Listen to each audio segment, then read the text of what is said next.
ജനുവരി 26 നാം ഏവരും റിപ്പബ്ലിക് ദിനം ആഘോഷിക്കുകയാണല്ലോ. എല്ലാ കൂട്ടുകാർക്കും കിഡ്സ് മലയാളം യൂട്യൂബ് ചാനലിന്റെ റിപ്പബ്ലിക് ദിനാശംസകൾ. റിപ്പബ്ലിക് ദിനവും സ്വാതന്ത്ര്യ ദിനവും തമ്മിലുള്ള വ്യത്യാസം കൂട്ടുകാർക്കറിയാമോ? അവ തമ്മിൽ കുറച്ച് വ്യത്യാസങ്ങളുണ്ട്. അവ എന്തൊക്കെയാണെന്ന് നമുക്കിന്ന് നോക്കിയാലോ? സ്വാതന്ത്ര്യദിനം ഒരു പുതിയ രാഷ്ട്രത്തിന്റെ ജനനം ആഘോഷിക്കുമ്പോൾ റിപ്പബ്ലിക് ദിനം രാജ്യം ഭരണഘടന അംഗീകരിച്ച ദിവസമായി ആഘോഷിക്കുന്നു. ഈ ദിവസങ്ങൾ ഇന്ത്യയിൽ ആചരിക്കുന്ന രണ്ട് ചരിത്രപരമായി പ്രാധാന്യമുള്ള ദേശീയ അവധി ദിനങ്ങളാണ്.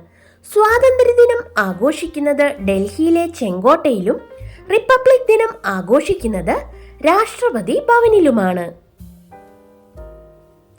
ത്രിവർണ പതാക ഉയർത്തുന്ന രീതിയിൽ പോലും രണ്ട് ദിനങ്ങളിലും വ്യത്യാസമുണ്ട്. ഒപ്പം വേദികളുടെ കാര്യത്തിലും. സ്വാതന്ത്ര്യദിനത്തിൽ, അതായത് ഓഗസ്റ്റ് 15 പ്രധാനമന്ത്രി ചെങ്കോട്ടയിലാണ് പതാക ഉയർത്തുന്നത്. റിപ്പബ്ലിക് ദിനത്തിൽ രാഷ്ട്രപതി കർത്തവ്യപഥിലാണ് പതാക ഉയർത്തുന്നത്. രണ്ട് ദിവസങ്ങളിലും പതാക ഉയർത്തുന്നതിലും വ്യത്യാസമുണ്ട്. സ്വാതന്ത്ര്യ ദിനത്തിൽ പതാക ഉയർത്തുന്നത് കൊളോണിയൽ ആധിപത്യത്തിൽ നിന്ന് മുക്തമായ ഒരു പുതിയ രാഷ്ട്രത്തിന്റെ ഉദയത്തെ സൂചിപ്പിക്കുന്നു. താഴെ നിന്ന് ഒരു കയർ വലിക്കുമ്പോൾ പതാക ഉയരുകയാണ്. ഇതിനെ ഫ്ലാഗ് ഹോസ്റ്റിംഗ് എന്നാണ് വിളിക്കുന്നത്. ഭരണഘടനയുടെ സ്മരണയെ അടയാളപ്പെടുത്തുന്ന ദിനമാണ് റിപ്പബ്ലിക് ദിനം. രാഷ്ട്രപതി കർത്തവ്യപഥിലാണ് അന്നേ ദിവസം പതാക ഉയർത്തുന്നത്. കൊടിമരത്തിന് മുകളിൽ കെട്ടുകളായി കെട്ടുന്ന പതാക രാഷ്ട്രപതി അഴിച്ചുവിടുകയാണ് ചെയ്യുന്നത്. ഈ പ്രക്രിയയെ ഫ്ലാഗ് അൺഫേളിംഗ് എന്ന് വിളിക്കുന്നു.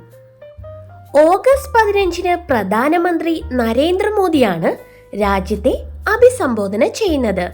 ജനുവരി 26 രാഷ്ട്രപതി ദ്രൗപദി മുർമു രാജ്യത്തെ അഭിസംബോധന ചെയ്യുന്നു.